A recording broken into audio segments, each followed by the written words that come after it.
Now that we've arrived here, I would not change a thing. Knew that we'd survive here and all the goodness we would bring. Of this I sing. Everybody swimming in sunshine, everybody feeling fine. Everybody join the front line, ain't nobody left behind. Everybody swimming in sunshine, everybody feeling fine. Everybody join the front line, ain't nobody left behind. Everybody swimming.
Taking the good with the ups and downs. I wanna see how the world turns round. Let's go adventure in the deep blue sea. Home is with you wherever that may be. Home is with you wherever that may be.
Now that we've arrived here, I would not change a thing. Knew that we'd survive here and all the goodness we would bring. Of this I sing. Everybody swimming in sunshine, everybody feeling fine. Everybody join the front line, ain't nobody left behind. Everybody swimming in sunshine, everybody feeling fine. Everybody join the front line, ain't nobody left behind. Everybody swimming.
Home is with you wherever that may be.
Now that we've arrived here, I would not change a thing. Knew that we'd survive here and all the goodness we would bring. Of this I sing. Everybody swimming in sunshine, everybody feeling fine. Everybody join the front line, ain't nobody left behind. Everybody swimming in sunshine, everybody feeling fine. Everybody join the front line, ain't nobody left behind. Everybody swimming.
Okay, good morning councillors and officers. Thank you for coming along this morning, a special council meeting that's been called to deal with the announcement with the federal budget and the Rockhampton Ring Road. I'd like to open the meeting and pay acknowledgement to country. I'd like to acknowledge the traditional custodians on the land in which we meet today, the Darumbal people, and pay my respects to the elders past, present and emerging. Also extend that acknowledgement to our neighbouring Aboriginal peoples within our local government area, the Gungaloo Nation people, the Barada, Cabalbara and Yaddo people. Also acknowledge the Torres Strait Islander people who live and work on Aboriginal land. Thank you, councillors. We don't have any apologies or leave of absence. Declarations on matters on the agenda. Councillors, I'm not sure whether there's any declarations there, as it's an overall budget matter that we're discussing. We might move straight into the officers' report, but before we move into that, I'd like to move that we suspend standing orders so we can have some frank and fearless discussion. So happy to move as suggested, and seconded Deputy Mayor Councillor Fisher. I'll put that. Those in favour, those opposed, motion's carried. So suspending orders have been suspended. So councillors, again, call this special meeting today to just get some discussion around the Ring Road project and deferral of that project and the impacts and the ramifications from that decision in the federal budget. Hearing that it costs overrun have increased 70% to $700 million, which is quite astonishing, really. When I'll give you a bit of a snapshot on where I had with our previous meeting with the TMR team, and basically we got a summons to come in and speak with them about how we could house the workforce and what was required in that space. And at that time, we was council opposed to setting up a workers' camp in the region, and you know, without any authority from the council table, I said we'd need to come to the council table for a decision if that was the case. But in that sense, we wouldn't have any real objections to it, considering we have one at the Rookwood Weir project currently. So wouldn't be opposed to that, and that we'd rather see it in the Rockhampton boundaries rather than you know, using something out of town at Calliope or even you know, Livingston, so to speak, with the former Ridges site. So everything was on track to start the project in early 2023, and that I did ask the question to Dave Gross there at that time, how was the budget going, hearing you know, with projects, and especially off the back of our pipeline project, about what the cost with materials and work wages increasing. David's comments were no real issues from their end. They'd see that the project could extend over a longer life rather than doing it over 3 years. We extended it out to 5 to 6 years and soften that project and deliver it there. Yeah, no indication that there wasn't any major blowouts at all from that. So it comes as a bit of a shock when when we all learned that the project had a 70% increase and that had come out. So my understanding would be that these things just don't happen when they go out to a tender. There would have been some understanding about these types of that type of an impact a lot earlier than what had happened there. So that said, how do we pick up the pieces from that federal budget? And we have a recommendation that's been presented today as a path forward. Dot point 4 leaves that really a broad opportunity and allows me the power to both write letters to the Premier and the Prime Minister, and subject to that would be to require an urgent meeting with them either here in Rockhampton, or I'm prepared to go to both Brisbane or Canberra to meet with the relevant Premier or Prime Minister to plead Rockhampton's case. As we can see what that means to our economy when people have invested heavily in this project, and with all expectations that it was to start next year, which is a real shock to our community on the back of 10 years of natural disasters and the federal assistance grant announcement. Yeah, we've been doing pretty tough regardless, and this was the silver lining on our to our economy and keeping our region afloat while we look for other opportunities. Now, to have that removed or extended or pushed out to who knows when is a real body blow for the region going forward, and something I don't think we can sustain. Our community can't, after living through COVID and the impacts of other financial concerns.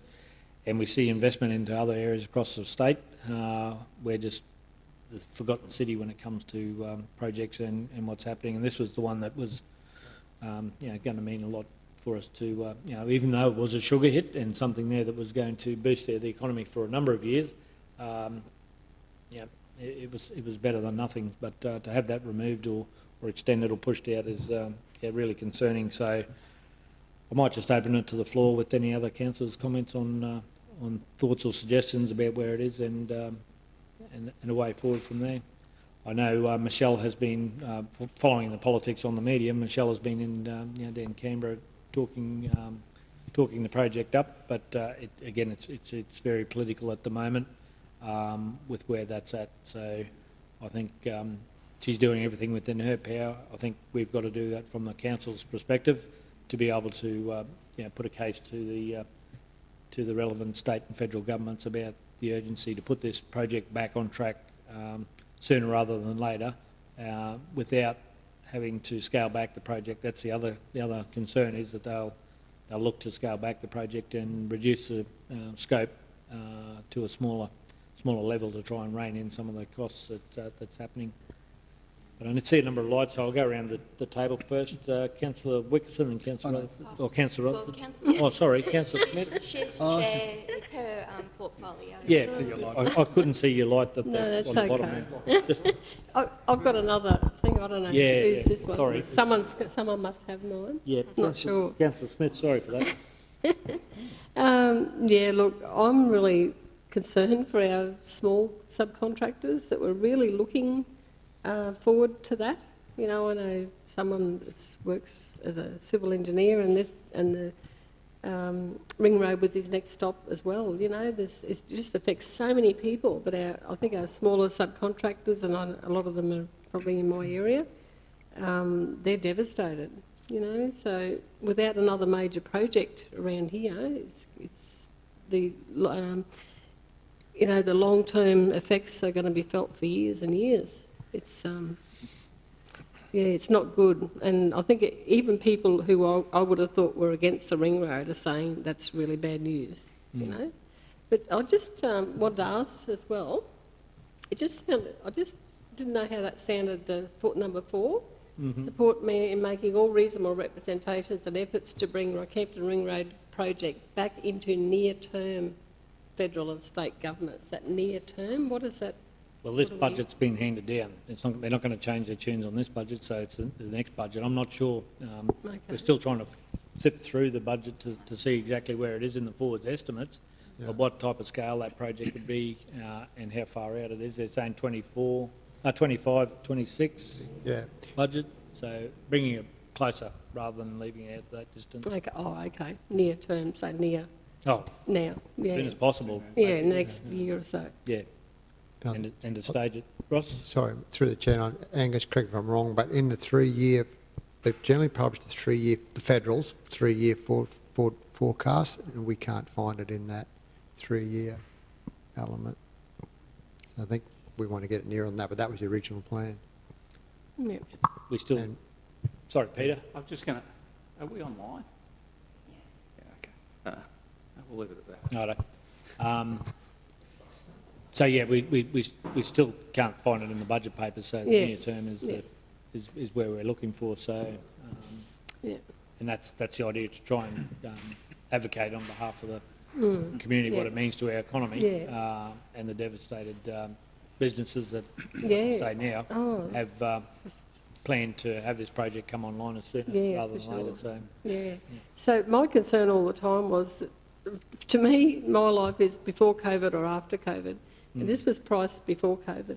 And they kept saying 1 billion. And I thought, with everything just exploding at COVID time, you know, everything's gone up. And I thought, you know, it's going to be out. I didn't think it'd be out by 700 million. But, you know, I think that was the problem. It wasn't costed again or through, you know, what we've been through the last couple of years. Yeah.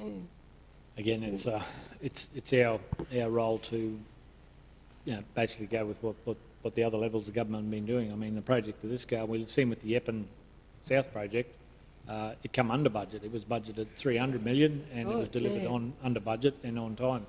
I'm not sure what the problem is with this one, but it's been in the pipeline since 2002, and it's not a project that's been rushed at all. There's been a number of times, especially through the corridor and the money that's been invested in purchasing the properties along that corridor, but also the planning that's gone around that has been a long process. Even when we were first amalgamated, I remember the former Mayor, Councillor Bill Ludwig, sitting at the table advocating for that corridor to link up to the Yeppoon Road, so people didn't have to backtrack to get to the coast off the highway. So these things had taken a while, but it was everything had worked through to the final stages, 3 months out from the project commencement. Then all of a sudden, to can it or defer it has been a real body blow to the region. Tony, my Mr Mayor, I mean. My question is that a few people have said to me, well, why couldn't we do it in 2 stages? So if we have $1 billion, why can't we do the first stage? Again, there'll be the comments that we need to take to find out, and can they stage it, start it now, Yeah. and then start to work on Yeah. how they can manage the budget. So we're going to join up in the middle anyway, 2 different contractors coming from... And that'll be the arguments that we'll take forward. We've got to get it back on track, and in the near term is where that'd be Yeah. to work it through. And I suppose a lot of people think that money is now going to go elsewhere and we'll never see it again, I suppose. It's natural what people Well, think. Yeah, thinking that the costs are going to come down in the future. It's a silly notion, isn't it? I'm not sure. We've done a number of projects. I've been around this table long enough to know that I haven't seen any projects costs come down over time. The only indication is it'll be more expensive if it's deferred even longer than what is planned at the moment. So we've got to get down and sell that message to the powers that be, and say that there's other projects that costs have gone up. Why are we any different? Are we a second-rate area and don't deserve this? And we know with the impacts that the highway has going through town and what it means to the national freight connectivity to the north, coming through Rockhampton, there is a real pinch point, and the reason why this project had been on the books for 20 years. It's not something that's just been overnight. It's been a problem for a long time. So, and we've got to live through putting the Bruce Highway through suburban streets in times when we do have flood impact on our major highway going through our residential streets, which again is a safety concern and a problem there that we don't want to continue with. And this was going to resolve that and take that pressure off our own networks as well, and the safety for our own residents. If number of lights on, I'll go around the table and have some comments from that. So Councillor Rutherford and Councillor Wickerson. Thanks, Mr Mayor, and probably just to reiterate a lot of what you've just said there, yeah, my initial thoughts was, why can't it be staged, even if it's not 2 stages, even if it's 10 stages. I think the thing that's being forgotten here is that this wasn't just about a third bridge for Rockhampton, it was about connectivity for the highway, which affects the state and the nation. And that was a very big thing in driving this third bridge. But even more than that, we, as a council, we continue to get body blow after body blow with decisions against us, but we always manage to pick ourselves up because we've worked hard with and for the community to make sure that they can try and stay afloat, whether it's from a natural disaster or whatever happens.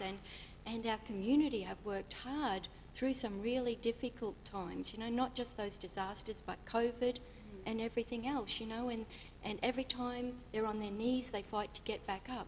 This was, I guess, a light at the end of the tunnel for a lot of those people. It had been all but promised. So we've got businesses that have taken out debt, that have extended themselves, have put on more staff, everything to prepare themselves to take advantage of this project. What happens to them now? Does it put them back on their knees to a point where some of them can't get back up again? And the minute we start losing our businesses, our region is really, there is just nothing much more we can do. And this is one of those things. I don't know how many of these we can continue to absorb and continue to get back up, that our, even attracting new businesses, they lose faith in our economy here. So, this is a really bitter blow, and if it can be staged, just to get it started, let people take advantage of the trust they had in the process, and be able to continue to, I guess, survive from that project, even if it is extended over a much longer period of time, because it's just, this really is criminal, and it always seems to be us. It always seems to be, the central Queensland area, we're the last to get things, and when we do get them, the NBN is another example of that, where our NBN service was reduced. Every single time we seem to be on the lower end of what's dealt out here. And, you know, I think certainly haven't ever done this before, but this is a really important thing. I'm disappointed with our state members. I've seen them to be missing in action on this. I'm disappointed now with our federal member because I believe she's made it about her instead of fighting the issue as it stands and portraying the facts.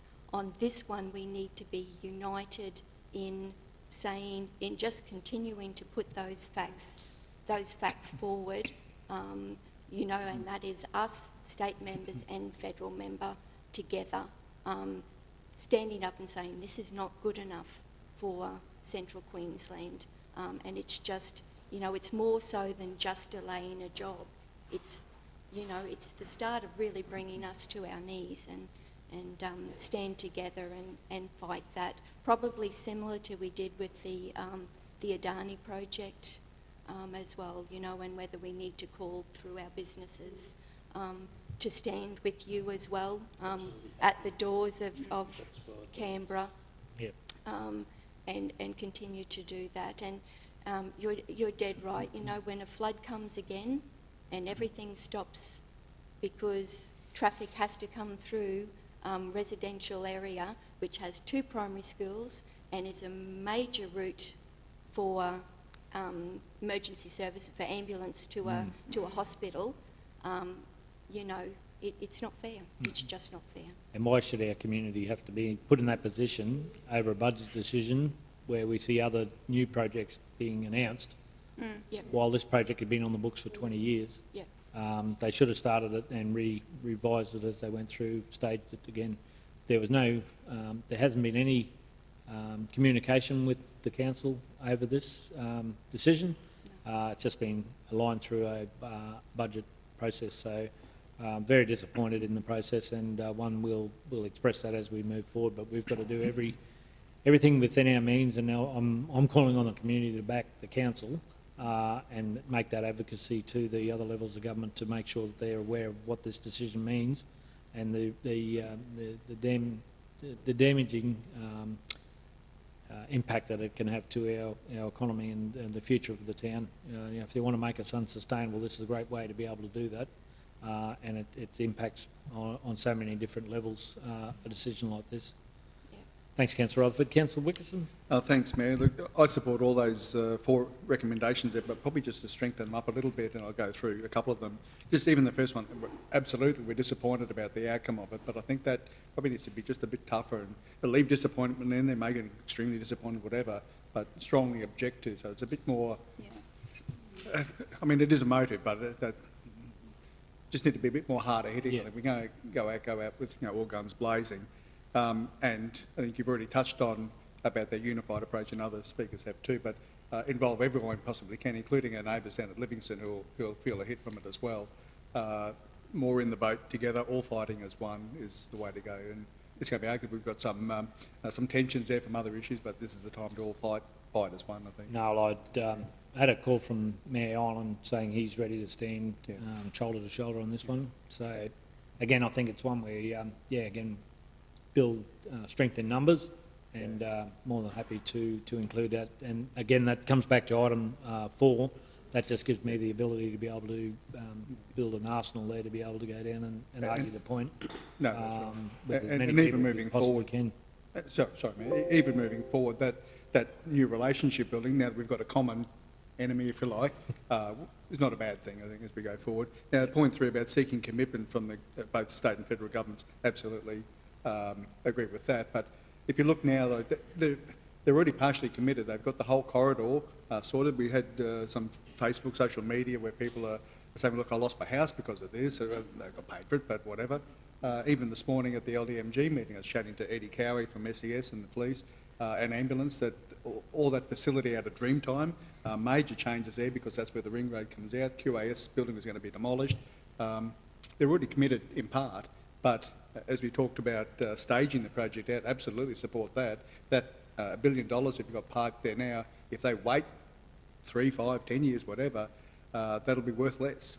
if it's sitting there in the back now, show some absolute commitment to it, start the project. It's going to be, or someone might be able to chime in how long that project would be, but they're not going to knock it over in a year, are they? So it's start now while we've got the money there. Plenty of work to do to get rolling on it, and that will absolutely show their commitment when we're locked in fully. Now we're spending the money we've got, and then work out how to get the balance of it. But what burns me the most is that 700 million, no small change, but Brisbane wouldn't even feel the pinch of that.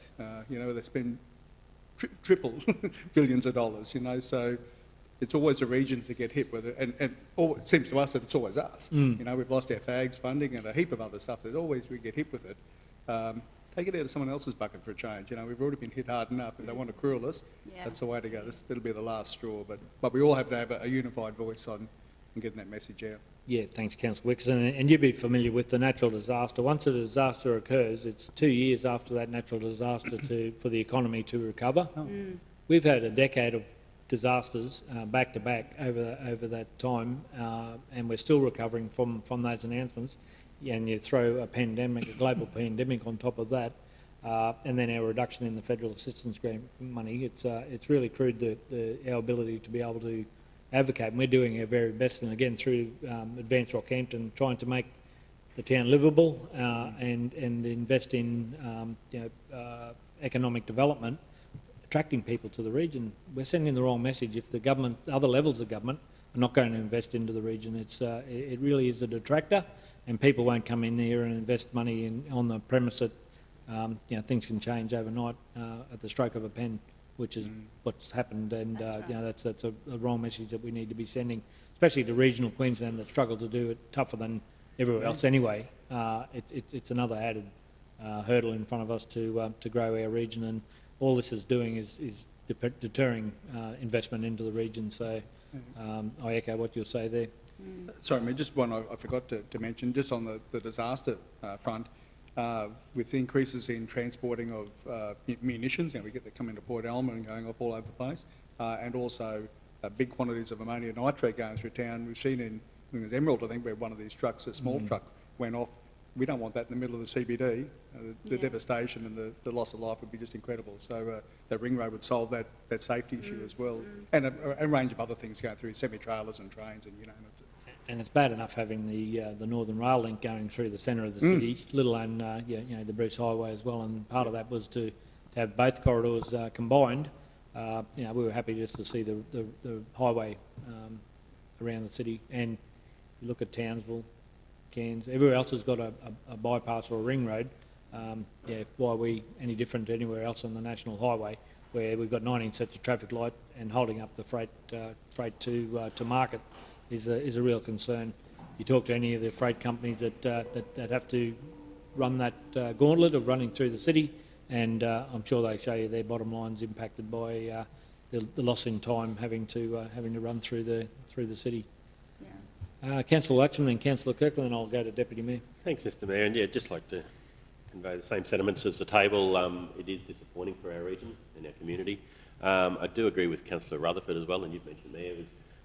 We always seem to be the last to get things. I remember back in the 80s we were the last to get a commercial FM radio station out of all the regional centres in the whole of Queensland. So, and this is just another one we can add to the list. We're last to get it. And while everyone else has got ring roads, and there's a reason for them, sadly we're being missing out. Probably at the back of my mind, I've got two parts to this. At the back of my mind, I remember a conversation a couple of years ago, and I asked the general question. I said, well, how long is this ring road going to take? Because obviously the community is very keen to find out. And it ranged from 4 years, which is what we believe it to be, roughly, through to 20 years. And I thought, wow, that'd be disappointing if it's 20 years. And it probably doesn't surprise me with the way it's heading. Maybe this was part of their plan, whoever's plan it was, to drag it out over 20 years, and that'd be disappointing for our community if that is the case. So I'm probably more of an optimist, thinking, yes, 4 years would be great, but really, was it possibly planned for 20? My second part to it, if I may, Mr. Mayor, is probably to Peter or Martin. It's kind of supplementary to the ring road itself, although there was planning down the track to eventually put railway along there as well. My question is, the current railway bridge over the Fitzroy, is it okay? Is it getting near end of life? Is it meeting its thing, or should that be factored into bringing it along with this ring road proposal? I'll have an attempt at answering that one. The current Alexandra Bridge is over 100 odd years old. It had its life extended by taking the 2 tracks off it and centralising 1 track down the middle, but it still restricts the loads that can go over there, but it's also height restricted. Like at one stage rail, we're looking at double stacking to try and increase their freight efficiency. So it does place limitations on rail in this area. But having said that, any discussions we've had with rail over the years have indicated it's going to take quite a considerable amount of money to move the rail out of Rocky onto the new alignment.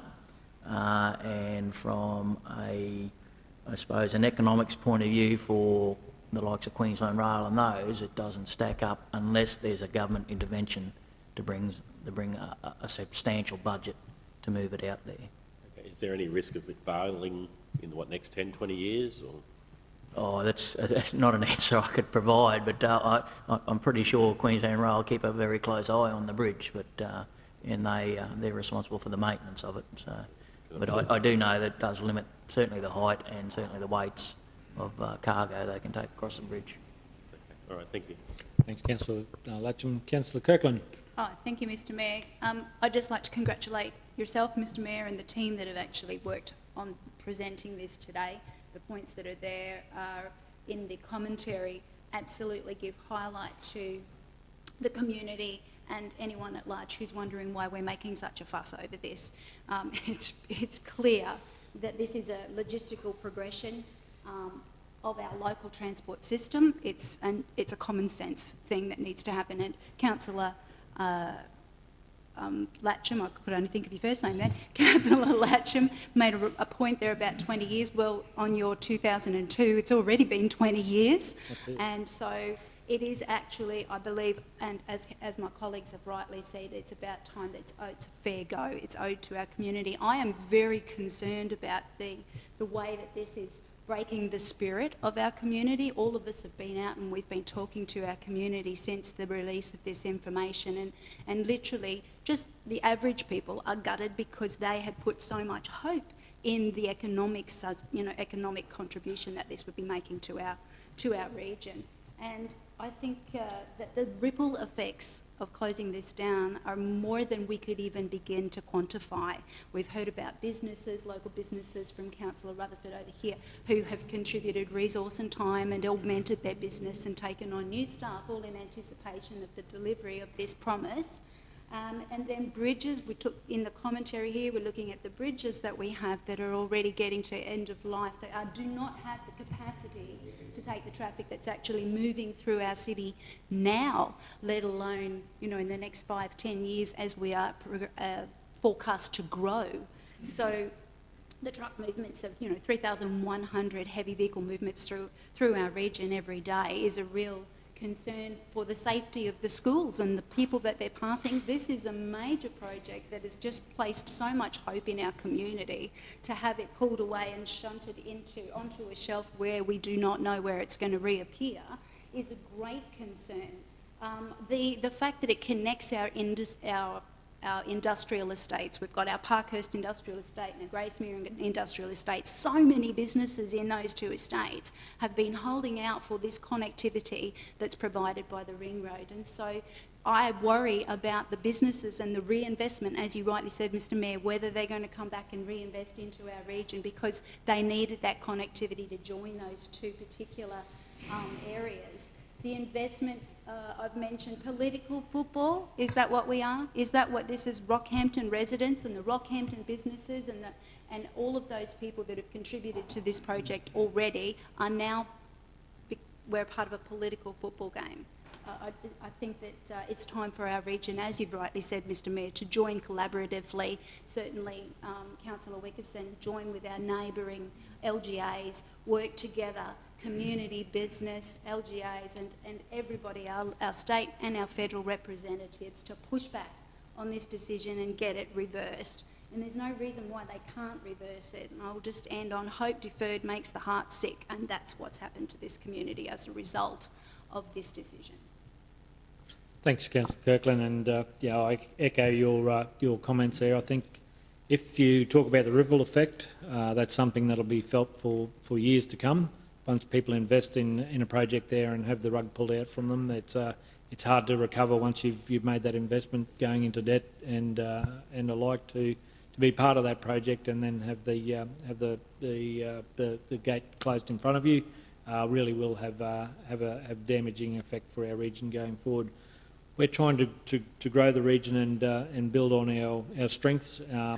This is going to take a lot of advocacy on behalf of Rockhampton region going forward. If the state and federal government are hell-bent on deferring this project over till 24 or 25, we need to have something in the wings now, and that's part of through the federal government. It's through defence and the advocacy to look at defence jobs into the region, and then also through the state and you know, the resources and their energy and jobs programs that they're planning.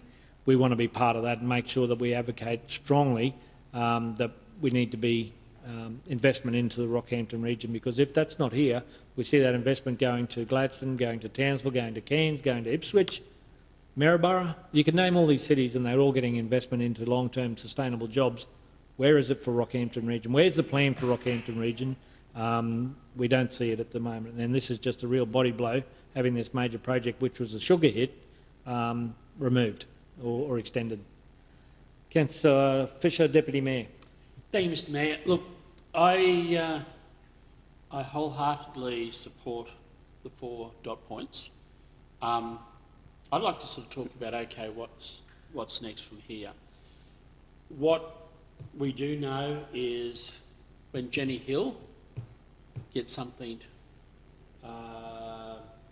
detrimental to her area, she will take the heads off anyone in her way until she gets it back again. You look at how quickly she got the money when they closed the smelter down in Townsville. There wasn't any subcommittee work or anything like that. It was basically, she was on top of it and just protesting. What our community has always done is that we've never been really fired up and sort of protest. We are a very accepting community, and I think that sometimes there is something that is really nice to be part of a community that is not waving banners and protests, but I think it has been to our detriment. Yeah. Now, last week there I'd spoken to a number of local governments that have already had their second visit to Canberra, and I think, you know, unfortunately Canberra's, I hate the place, but it's one of those ones, unfortunately, there I think we're going to have to sort of start our knocks on doors, and I think that's 4th dot point is very, very important to build that relationship. Now you can see the comparison of what Gladstone got to what we got, even to the beef roads. The lowest of the dot points that the beef roads funding was the one that got up. Building the sealed section between Cambo and Springshaw. It doesn't advantage Central Queensland. Even the local TMR, which I have issues with every now and then as well, they recommended that that was the poorest choice. But they were able, Gladstone was able to get in the ear of everybody there that signed on the dotted line. And the worst investment in the beef roads is the one that got up. And that is disappointing. But they were able to get in the ear of those people. So I think we've got to support the Mayor in every way possible, that he is able to have to go and visit that city, Canberra, and be able to start talking about all of those activities. And the other, sorry, Councillor Fisher, that goes to the header up on that there's start the ring road and stop the politics. Okay, so that's already on Fisher's Nurseries thing. Can we? Yeah, is that okay to use it on our council ones? I've already, all the emails that have gone from the nursery today have already got that I think we've got to champion that. I think that's our headline. We can add that to the resolution, and we can use that in our campaign. Sorry, they probably don't have to add it to the resolution. I think in that resolution there's enough power in that to do that. Yeah. I'll have that on. I'll have that there. So, a few more questions. Senator Nita Green, was she telling the truth about the ring road was in the budget, or was she just trying to smooth the waters from being questioned too much by ABC Radio? That's another question as to that and needs to be asked. Also, the Rockhampton business community, they're already starting to, they've been skilled. We've had the Adani rallies and we've had the Rookwood. It seems that we always have to fight like hell to keep these projects up. So they are actually already organising at that time, and I think they're meeting you today. Have they met? Haven't had any. Tony, I think No, they're as soon as they get their gear together, I think they're meeting you. But as to how far we can go as councillors, I would like to sort of have a bit of an understanding. I know this morning Michael Bailey rang me about some views. I was quite open with what I thought and that. Had Deputy Mayor of Livingston ring up next and just backed everything that said, and that he was going, Adam's would stand side by side, shoulder to shoulder with this. But then they've got a number of businesses as well. There's at least 44 key subcontract businesses that are affected by this, and you probably think that there'd be about 88 at least more that would be suppliers to those that were already not taking other contracts to be able to be ready for this job. As to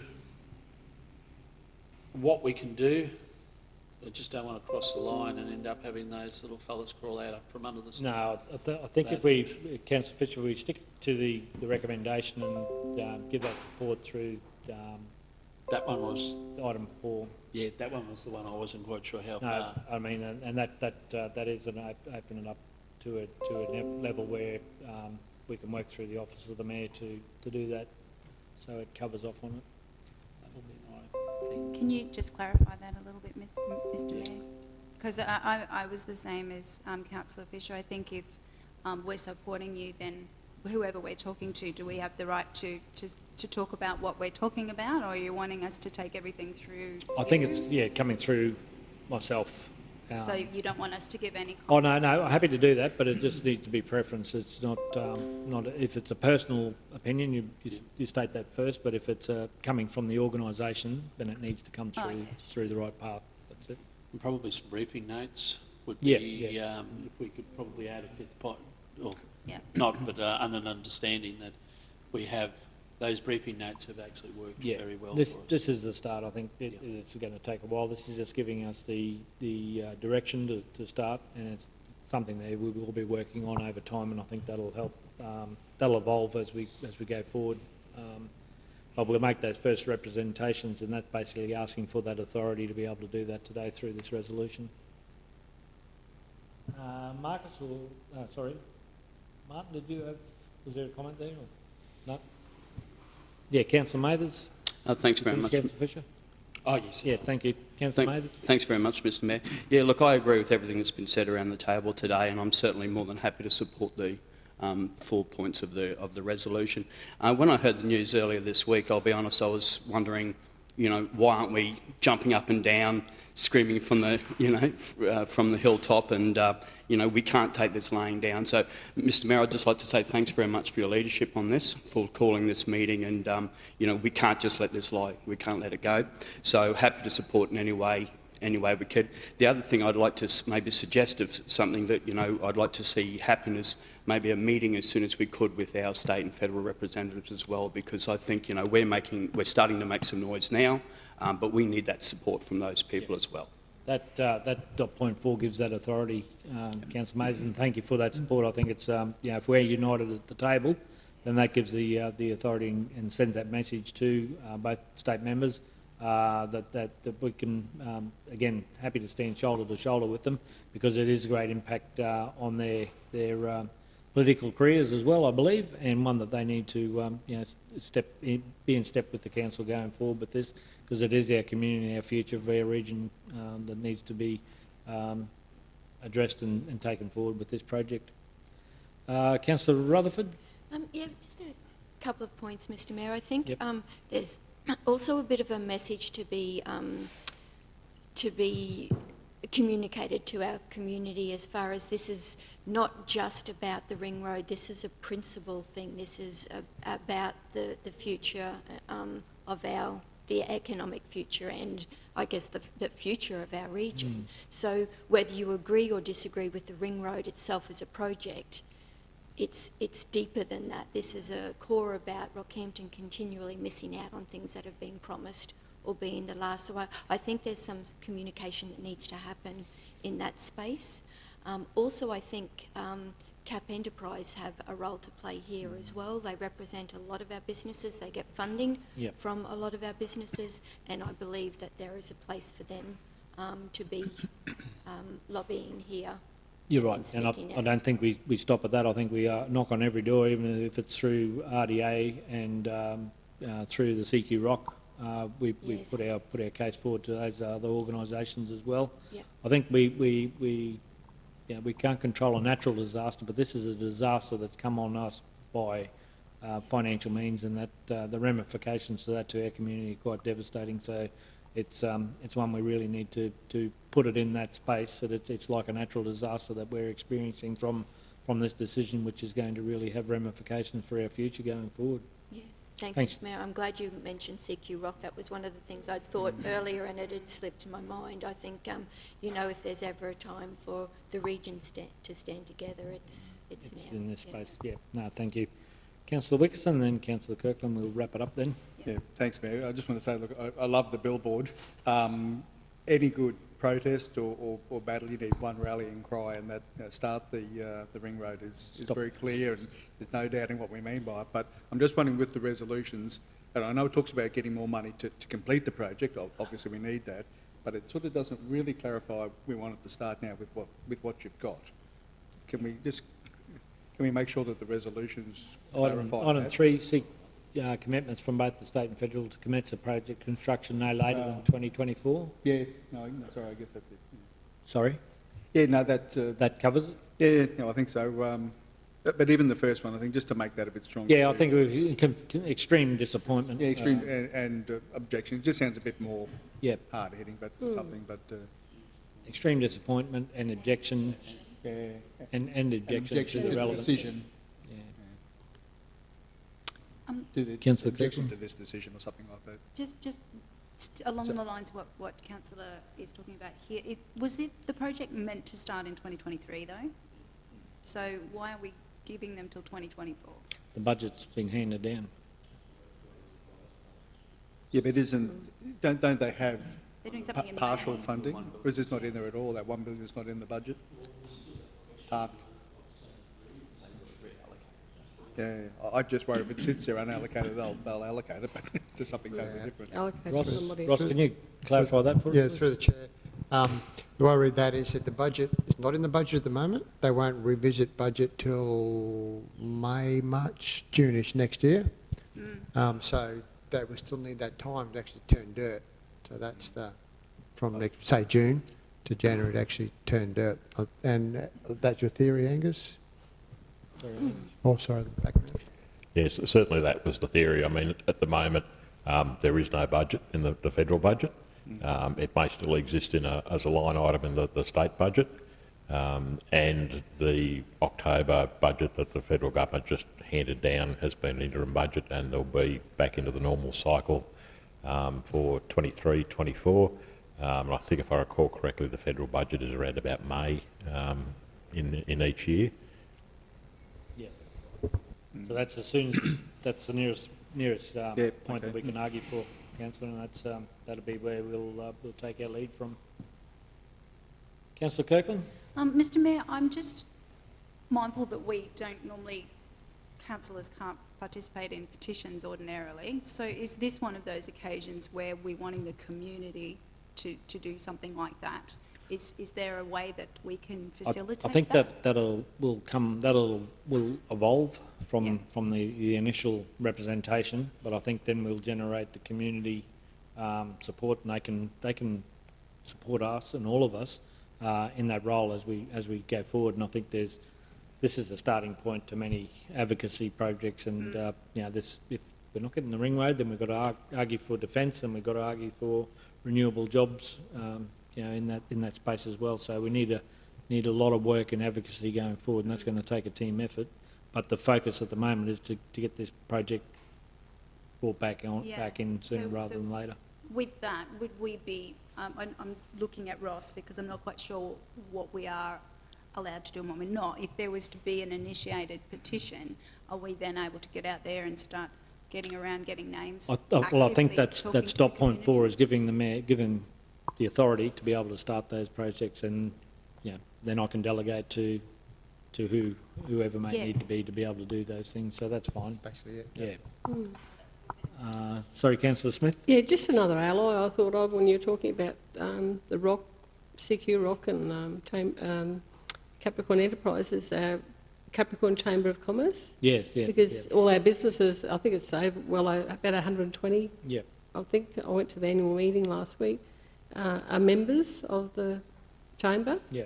And they'd be a good ally as well. And Advance Rockhampton, I think if we can get all those pillars to work together, we'll have a stronger voice when it comes to what we need. Yeah. And through the chair, and that's what that dot point 4 does, allows that to happen. All reasonable efforts. So yeah, covering, it's quite broad. Yeah. Councillor Wickerson. Thanks, Mayor. We'll probably need a fair war chest to fight this battle. Will that be absorbed into current budgets? Like, if we got some money in AR because there'll be some collateral with this to build, whether it's billboards or promotions, a bit along the lines of when we did the yes vote. But again, it's probably something we need to ascertain first before we come back, and we can have further meetings around that. But I mean, there'd be revised budgets that we could look at whether there's scope in that or not. But at this stage, there's no budget allocation, but we may need to start to generate a community fund that people can contribute to help campaign in that space. Yeah. And conscious too to have a coordinated response. And we've all spoken of that it's great that there's members of the community and local industries that want to push this, but we can't go off doing our own ad hoc things. It's got to be under the one master plan for it, and under your leadership to pull it all together. Yeah, and I think that dot point 4 covers that, Councillor Wickerson, rather than just singing people arguing in different points, and coordinate it and do it from there. Yeah. Sorry, Mr Mayor, just one last little one. The start the ring road, stop the politics sign. Have we got any thoughts of putting that into a corflute? I'm not sure. We'll have to do some information on that and find whether we can share it. That's just off Facebook. I just threw that up there as an example of something that we probably need to use as a theme. That's right. To get it going. So what have our businesses thought of that? So what are they? Is it on the sign or is it on a? Oh, it's just off a Facebook post, Councillor. So I think from there we. I think that's really great. Sign. And that's Mayor, I think they're already started. I think your in-laws are actually doing the cork flutes. I'm not sure. Yeah. Sorry, Councillor Fisher. From that, we'll just get authorisation if we're able to use that as a banner for us. Yeah. Matt Again, will be onto that. Yeah, we can work on that. Okay then, councillors, I might move that we resume standing orders. Seek a seconder. Sorry, I was just going to say, we still need to work on finalising item 1. It's not worded correctly. Oh, okay. Sorry. We'll go back to item 1 there. Karen, sorry. Extreme discipline. Yeah, to the decision. To the budget announcement.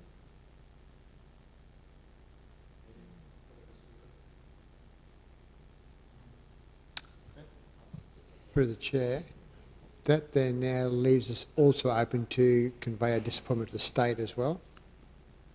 If you talk about the budget announcement, we're only putting a disappointment. Okay, righto, yep, righto.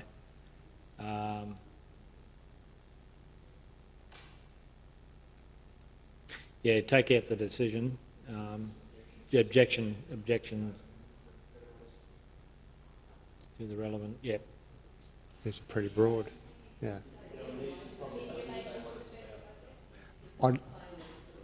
It takes would out the leave the- state one. I think that's I would leave broad that enough one. to cover it on that. Councillor Kirkland? Just in that point 1 at the end, because it's saying that council resolved to convey its extreme disappointment and objection to the relevant federal and state leaders, ministers and local members of parliament in relation to, you've got to say what we're objecting to. I don't think so. No, I think in the overall, at the second item there, that it's a project, unless you really want it in there. Right, extreme point injection. Mayor, I think when we actually do the conveying, it'll be a bit more detailed in that Yeah. rather than in, Yeah. we can probably elaborate. I think that's just saying we'll go to those relevant politicians to be able to argue the same point. I think they'll gather it there from the overall recommendation that's where we're going from. Look, councillors, we've exhausted most of the questions there, so I'm happy to move as far as the oh look, it might be better if Councillor Fisher moves because I'm getting that authority. Happy So to, move Mr. Mayor. Deputy Mayor Councillor Fisher, seconded. Councillor Smith as the portfolio spokesperson in that. Mover and a seconder. Speakers for, speakers against. I'll put the motion. Those in favour? Unanimous. Yeah. The motion's carried. Thanks, councillors. We'll. Well done. Oh, sorry. I should have. We did get to the standing orders. We've jumped the gun there. Sorry. I'll need to move that we resume standing orders. Moved by myself. Seconded Councillor Mathers. Sorry, Karen. You did start doing that. I did. Yeah. I'll put that we resume standing orders. Those in favour? Those opposed? Motion's carried unanimously. And we'll go back to the recommendation moved by Councillor Fisher, seconded by Councillor Smith. I'll put that. Those in favour? Those opposed? Motion's carried unanimously. Okay. But seriously, councillors, this is a future of our region and our city going forward. So we'll do everything within our powers to. Oh, and Rookwood it is, and that's, yeah.